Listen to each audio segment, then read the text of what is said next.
কাদের, কাদের এই সমস্যাটা আছে একটু বলবেন?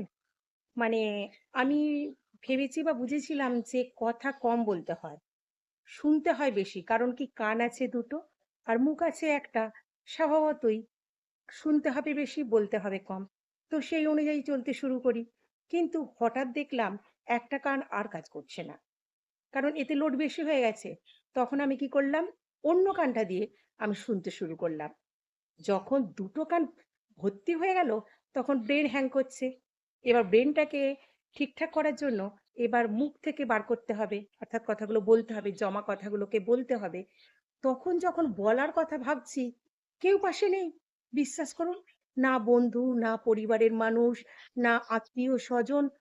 যখনই বলার চেষ্টা করছি, ফোনে হোক বা সামনাসামনি হোক, তারা তাদের কথা আমাকে আগে বলছে। আমি কিছু বলতেই পারছি না। কি মুশকিল বলুন তো?